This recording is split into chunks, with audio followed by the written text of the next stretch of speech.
John, thank you. Colleagues, it's good to see you. And tomorrow marks International Women's Day, and I'm delighted that this is the first Athena Swan lecture here at the University of Brighton, and it's an extraordinary privilege to be able to deliver it. I hope this sets a standard from which we can only improve in terms of the lectures that will be given in this series in years to come. So I'm setting a fairly minimal base. But the purpose of, and huge thanks to Gordon for having the drive and the motivation to do this, is precisely the sorts of things we should be doing here. And the Athena Swan Lecture in most universities celebrates and inspires our aspirations in terms of gender equality. And gender equality is everybody's business. It's an enormous privilege, and I hope through this lecture I will elucidate some of the issues around gender equality. The Athena Swan Charter Mark was originally set up in 2005, and it was to recognise the advancement of gender equality, representation, progression and success in science, engineering, technology, maths and medicine. It was originally for STEM, given the hideous situation that there was in terms of female progression in academic careers in STEM. But in May 2015, the Equality Challenge Unit highlighted and rightly moved the Charter to address issues in terms of the arts, the humanities, the social sciences, business and law, where there are also issues of gender equality. For example, we have not a single male midwife academic in this institution, although birth and children are clearly as much an issue for men as they are for women. So over the past decade, the Charter has promoted real change. There remains much to do, and the focus of this first Athena lecture is very much on the original conception of Athena, which was about STEM. I want to illustrate the early stages, right from the early careers of girls, that shape the current inequality, and how this starts right from the get-go in terms of girls. I want to look at the number of girls taking STEM subjects at schools and how that's increased, but there is still a huge amount to do. I'm going to look at the number of women leading STEM and look at some of the early work, the work that's come out only last week about leaders in higher education. In the past few years, we've seen the United Nations as well taking forward a whole campaign called He for She. You'll have seen quite a bit of that in terms of profile with Emma Watson and various celebrities. I have resisted the temptation of putting out multiple photographs of Benedict Cumberbatch. But getting a real campaign about promoting gender equality. And I come back to the point, it's not just about women's careers, it's about gender equality for everyone. It's as much a men's issue as it is a woman's issue. The Athena Swan Charter Mark sets out 10 principles, and there are 2 I want to highlight in particular. The Charter says that the talents of all apply across society. As I will illustrate in the case of engineering, in particular, the talents of women are clearly needed and clearly not there yet. Not just in academia, but in the wider range of industries and sectors that engineering generates. Currently, only 8% of engineers in this country are female. The career pipeline to academia needs careful consideration to support women. I've seen, as many of you will in other institutions, a whole range of initiatives to support women in STEM. From those who take career breaks to issues around the REF, to supporting teaching, but we also need to consider men as well, as it's talent across the university, not just academics. In the recent report that came out last week from KPMG, which looked at 2013 data, so it is a tad dated, they looked at leaders in higher education, including governing bodies. You'll be pleased to know as of 2013, our institution had a 50% ratio of male to female in the governing body. We need to keep focused on that. Currently today, 20% of Vice-Chancellors are now female. 20%, that's all. So there are 4 things I want to focus on. And I'm going to focus on engineering and the pipeline, and thinking about things that also inhibit girls and women from pursuing careers in engineering. And let me be very clear, just in case you're under any illusion, I'm not an engineer. Just in case. But what I see across the world, what I see across society, is the extraordinary role of engineering. In so many ways, engineering plays a part in all our lives, and engineering is expanding. The days of just mechanical engineering, big spanners and machines, we are now doing engineering as a concept across so many fields, and I will illustrate that later. I'm going to focus on 4 areas, and let me start with some stories of some amazing women. How we construct the narrative about women in engineering really matters, and that starts incredibly young. Sarah Guppy, known to many of you, I'm sure. Sarah Guppy, born in 1770, was a woman who first patented her innovation about methods of making safe piling for bridges, fundamental to much of the massive infrastructure development in the 18th and 19th century. It was Sarah Guppy whose patented way of creating piles, she allowed Thomas Telford to use it, free of any charge, when she'd secured the patent. This enabled Telford, as you will have known, to build many bridges and viaducts, and part of the great transformation in the 19th century of the infrastructure of this country, based on this woman's patented development about piling. She was a friend of Isambard Kingdom Brunel. Her family became involved in the Great Western Railway. She wrote to the directors giving them her support. In 1841, she wrote a letter recommending the use of willows and poplars to be grown on embankments in railways to retain soil. She continued to offer technical advice, but made a rather telling comment, suggesting that it was unpleasant to speak of oneself in such a boastful way, particularly in a woman. Clearly something we wouldn't tolerate today. But it's that confidence to speak of achievement, which at the time was not there. She went on to invent the tea urn and the tea and coffee urn that also cooked eggs. For those of us who are short of time, often you can understand why you'd put an egg in a boiler, in a kettle.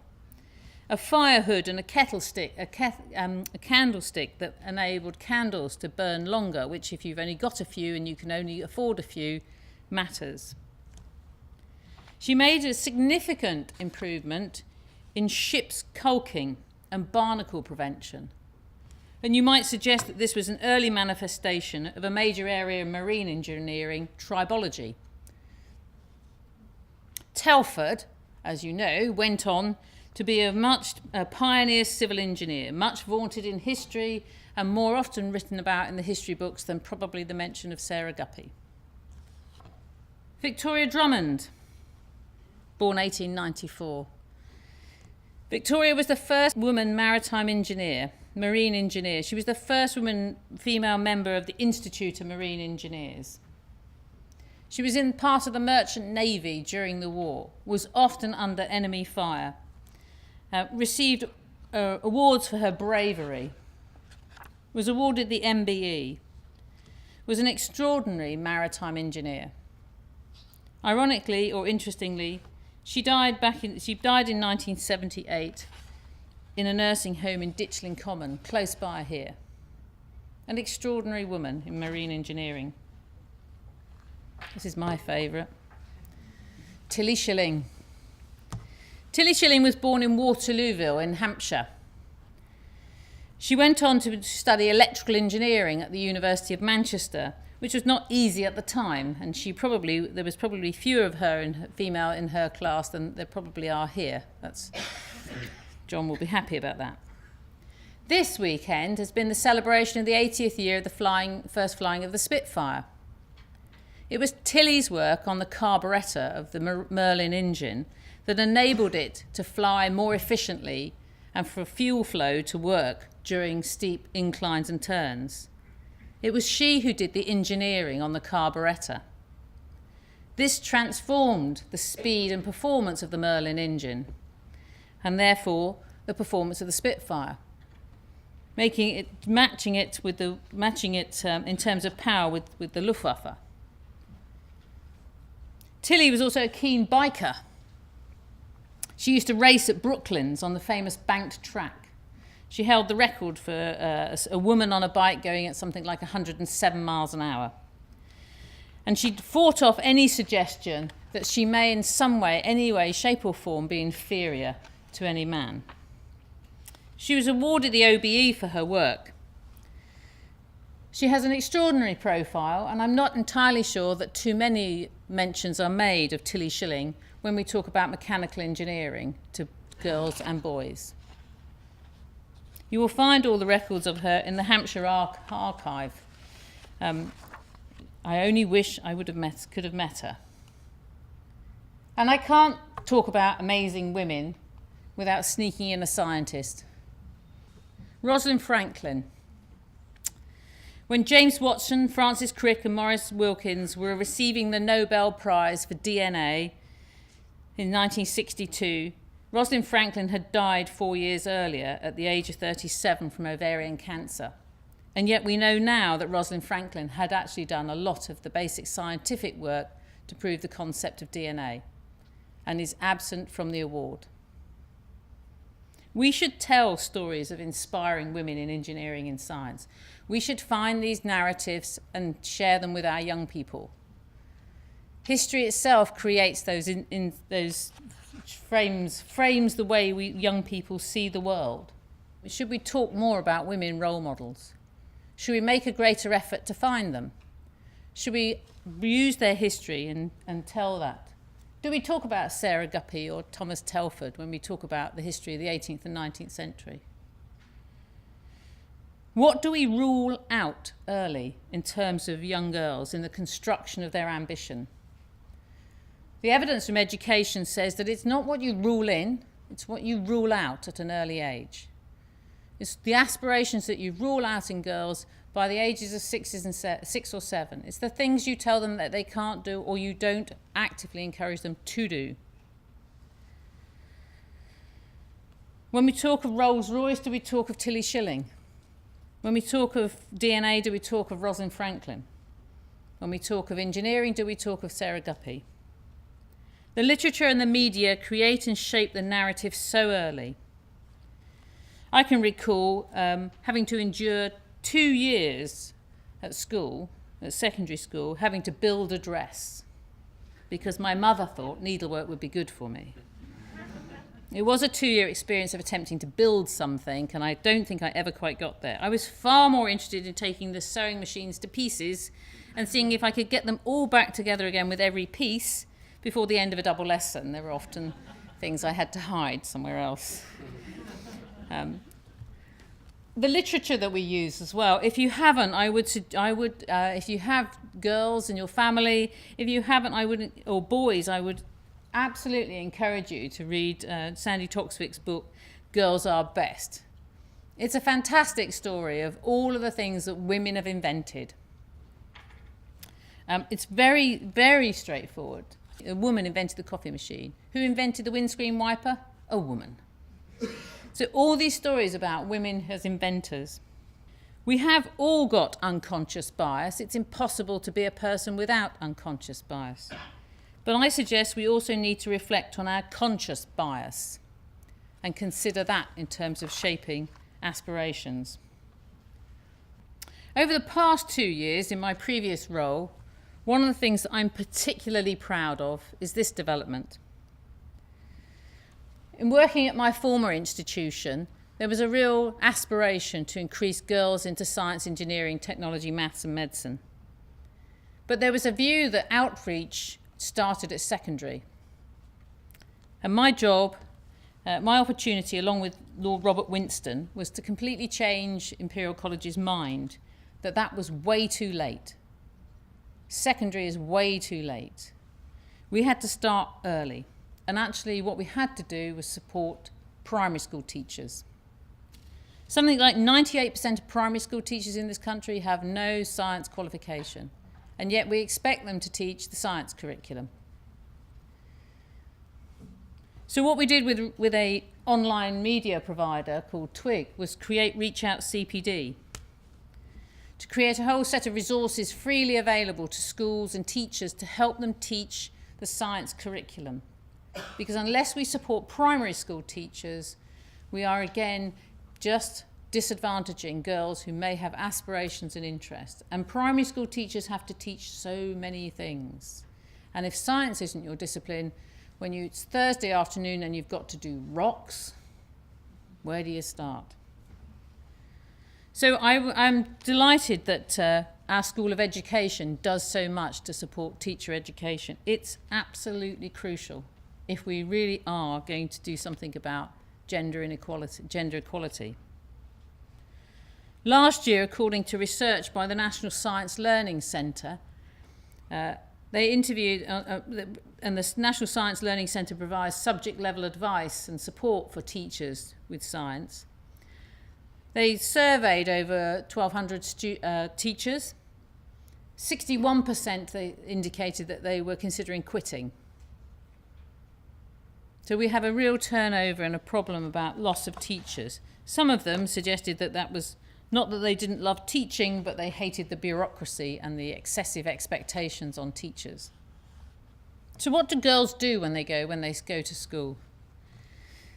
This is the gender balance in non-compulsory STEM subjects, taken from the Campaign for Science and Engineering data. There are still 50% more boys taking the subject than girls. Computing has seen an increase, but they are still male-dominated subjects. Statistics and additional maths come close to gender balance, although they are still slightly more popular with boys than girls. Maths is vital. Maths and physics are absolutely vital for science, engineering, technology and maths. In terms of GCSE entrance, when girls enter STEM subjects at GCSE level, girls continue to do better than boys, measured as a proportion of each attaining an A star and A grades in physics, maths and further maths, chemistry and biology. So when girls decide to do STEM, they do well. Computing and ICT are subjects in which the attainment average of girls over boys is noticeably increasing. In applied A-level single award STEM subjects, although girls are in the minority of entrants, their results are significantly better than male results, as measured over a proportion of A star and A's. So when girls do STEM, girls do well.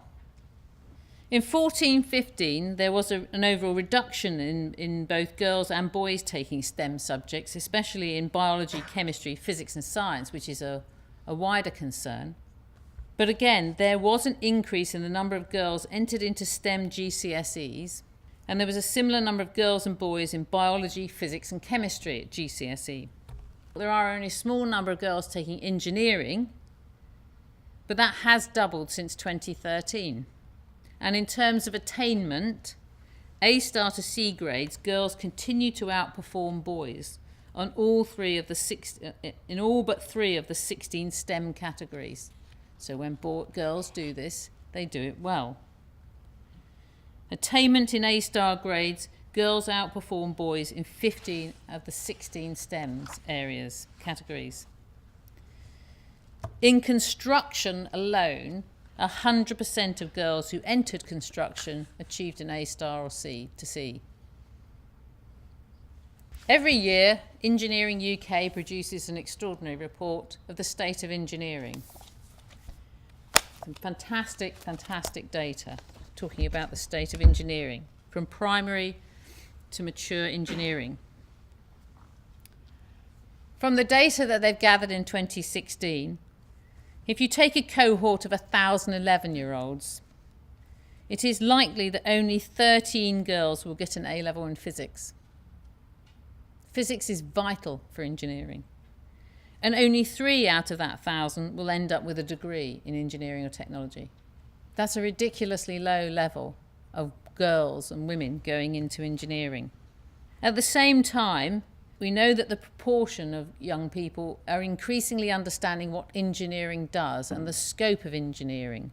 And parents are becoming more aware of the roles and opportunities in engineering.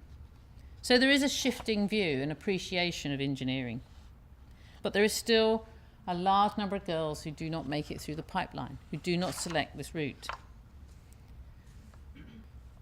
One of the most important areas is outreach. How we tell the story, how we engage girls and young people in science and engineering. I take my hat off to colleagues in STEM Sussex who work tirelessly to engage schools, teachers, girls, parents, employers in a wide range of activities to inspire and encourage girls to consider science and engineering. Employer interest in this is absolutely crucial. This is their supply route of talent. A few weeks ago, Andrew Lloyd and I met with the Ricardo, the engineering company that we clearly have a fantastic relationship with. And Ricardo have set themselves an ambition to have more women in engineering. And we talked to them about a potential idea around some scholarships to get women into engineering.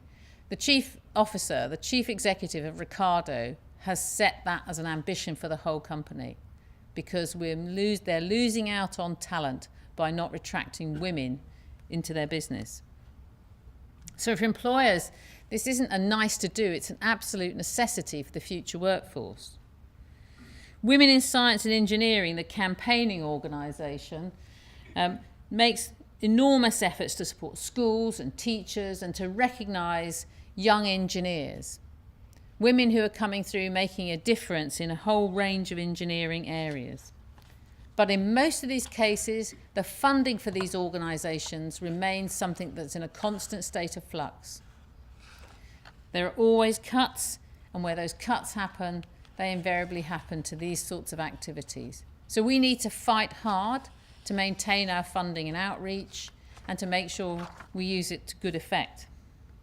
And then we move on to A-levels. So more students are taking STEM subjects than before.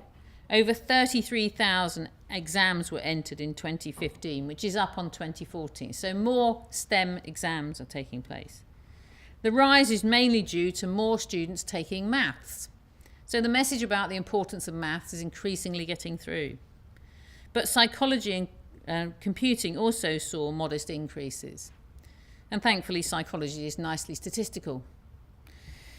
Fewer students entered exams for core sciences in 2014. And it's particularly encouraging to see that students are now taking computing A-level, which is up 30% on last year. But let's look at the gender balance in those subjects. Most STEM subjects are becoming more gender balanced. Of STEM A-level exams, only chemistry has a nearly 50-50 male-female ratio for entrance. Biology and psychology continue to become more unbalanced in favour of girls, which is an issue.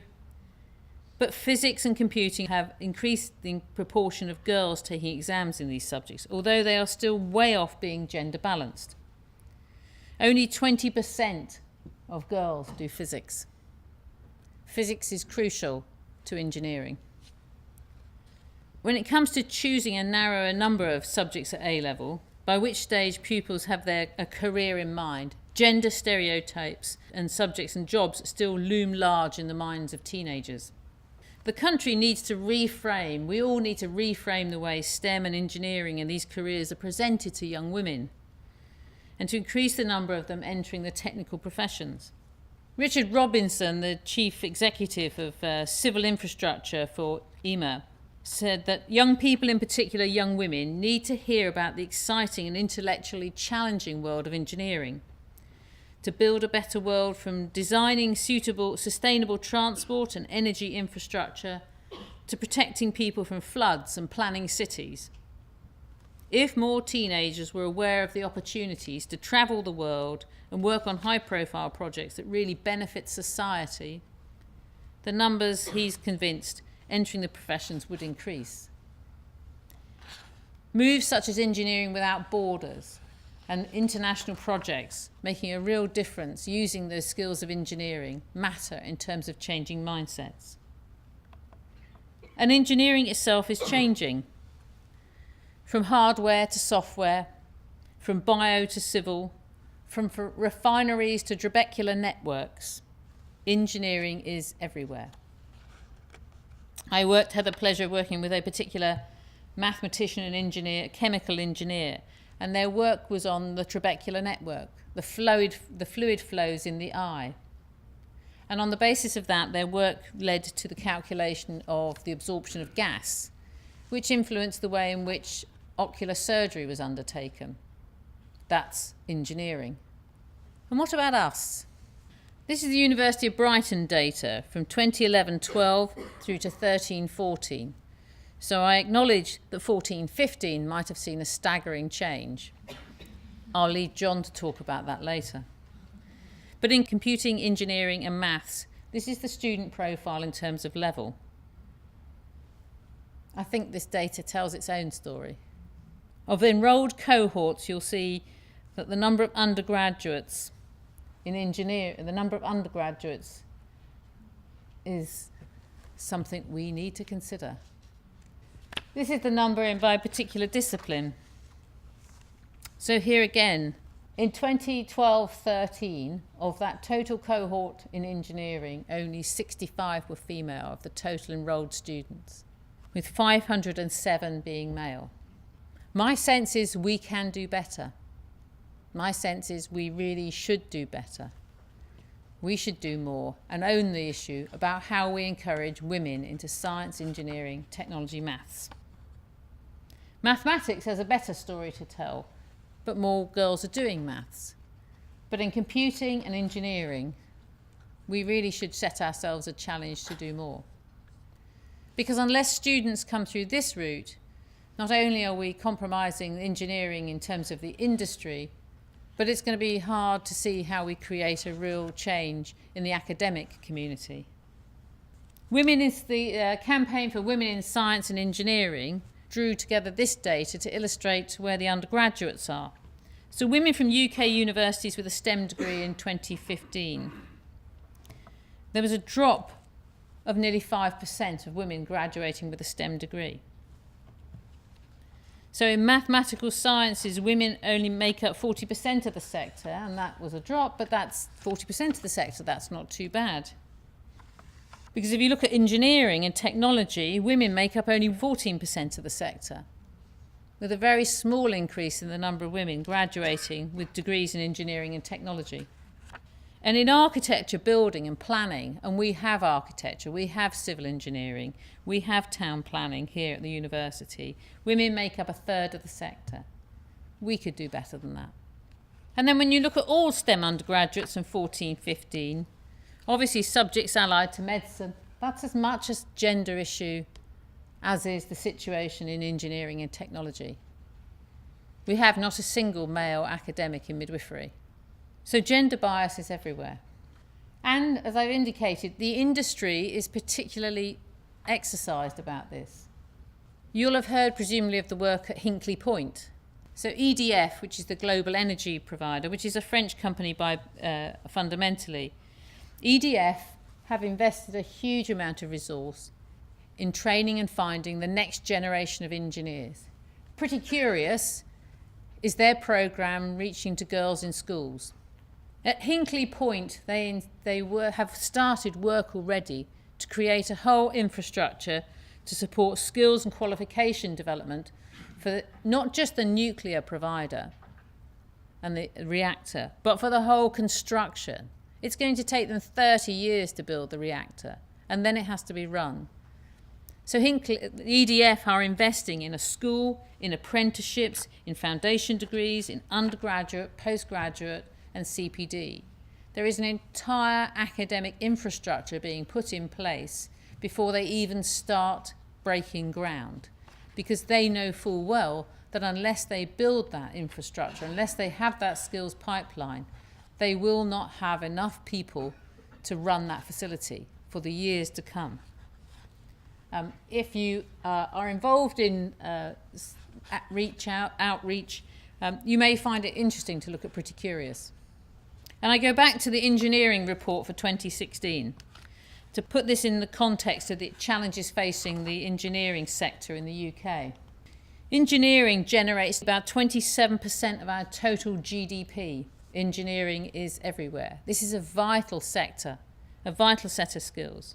455 billion for the GDP of this nation, and all the resulting tax and income that goes with that.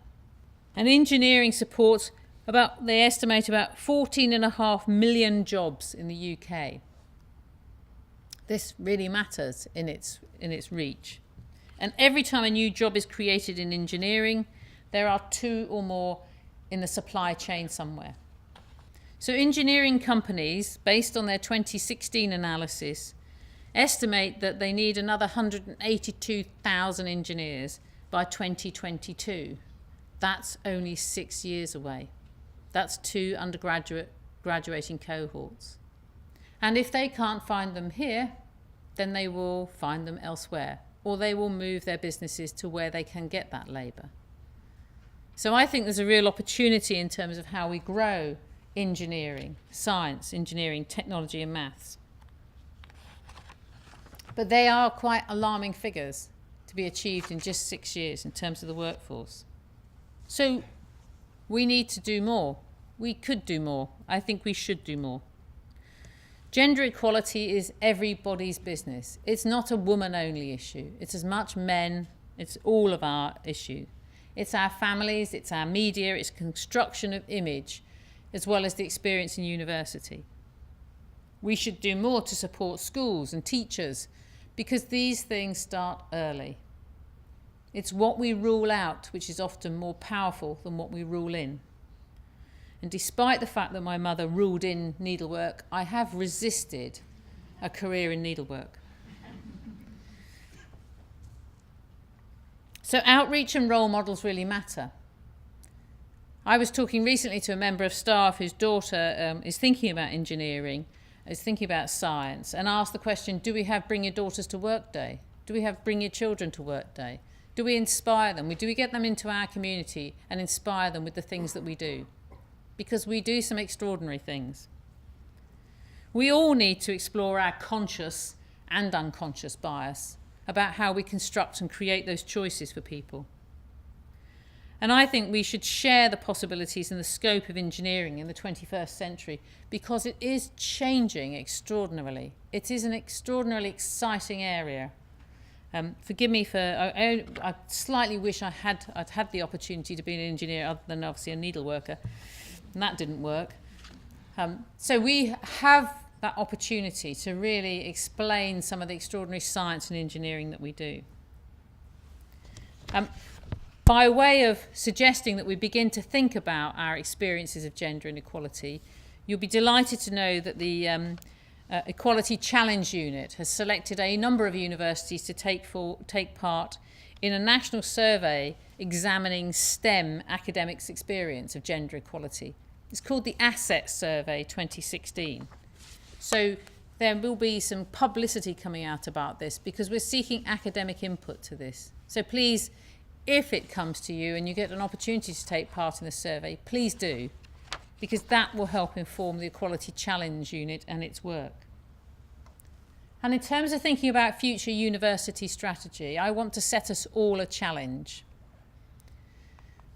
I want to set us a challenge that we should set ourselves the ambition of achieving an institutional Athena Silver within the lifetime of our next strategy process.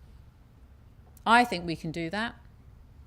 My question is whether you all think we can do that, because that's an aspiration I think would be a reasonable thing to do and a good thing to do for the institution.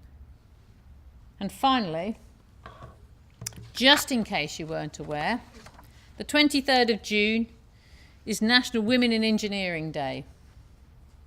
If you weren't aware of it or you've forgotten slightly about it, please remember Sarah Guppy, Victoria Drummond, Tilly Schilling, Rosalind Franklin, and all the other extraordinary women that we know of in terms of engineering. Thank you very much.